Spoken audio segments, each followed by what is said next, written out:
Welcome back to On Point, Distaff-Classic Double Edition at DeRosa with James Scully here at Del Mar. And James, people love the multi-race, big race, doubles. We got a big one this weekend with the Distaff-Classic. To me, unfortunately, doesn't look like any bombs in either races, but maybe with some strong opinions, still a way to make money. Yeah, definitely. And, you know, I've got a real strong opinion in the distaff, so playing those daily doubles, I'll be looking to single a late and spread with some classic horses. All right, a late, certainly of all the horses, training seems to be the one people most impressed with from a physical standpoint, and from a second half of the year angle is as good as any filly or mare, right. Especially three-year-old and three-year-old filly championship on the line in the distaff.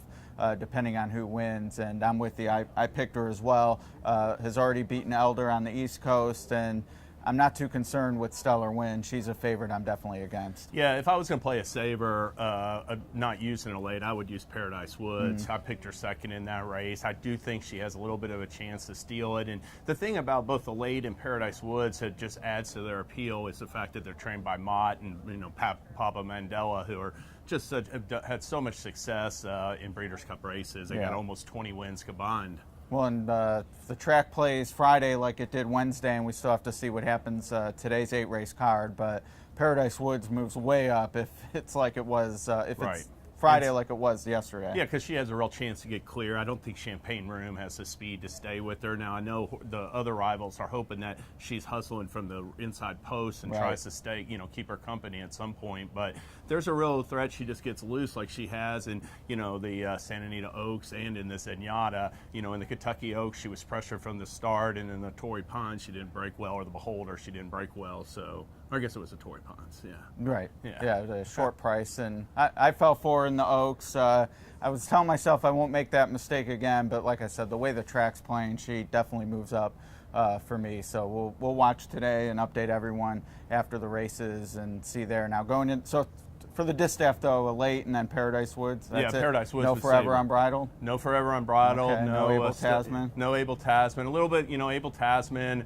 I'm a little bit shading some of these Baffert runners. We had talked about this before, who had run such big races earlier in the year. She's like part of this group, like Cupid, More Spirit, even Arrogate, that ran just big races in either May or June or July, and now they're like trying to get back to that form. And the Baffert horse I do like on the program is in the Classic with West Coast. He doesn't fit that profile at all. He's been steadily he's improved by leaps and bounds since the summer. Like a late. Yeah, like a late, really coming on at the right time of the year. All right, so late West Coast makes sense on form for those two. I am on Arrogate, however, so I'm in the barn with you, but I am not believing the Del Mar excuse. I think between the trip from Dubai, and I always go back with Arrogate. He was unraced until, May of his 3-year-old year. Very not typical of Baffert. If they can run, they do. I mean, all credit to them for waiting till he was ready, but there was probably some issue, and he overcame it. They ran him when he was ready, and maybe with all he ran earlier in the year and last year, he needed more time than they gave him after the World Cup. I think he's ready now, and he's going to be my play. Yeah, I mean, I'm taking a negative view that he can't get back to that level, but I will concede, Silver Charm came back after he won the Dubai World Cup and ran a clunker and then, went back to form. Right. So it's not impossible. I'm going to be against that proposition at low odds, but I won't be surprised to see him win. Any bombs in the Classic?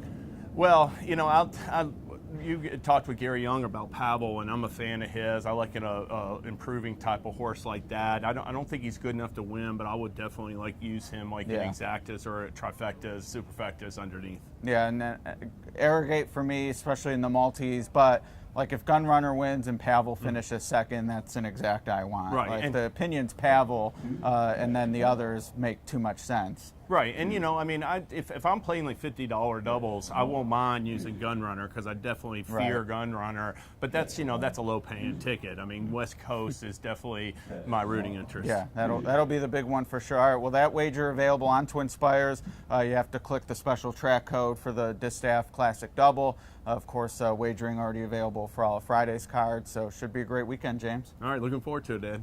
All right, it's been On Point.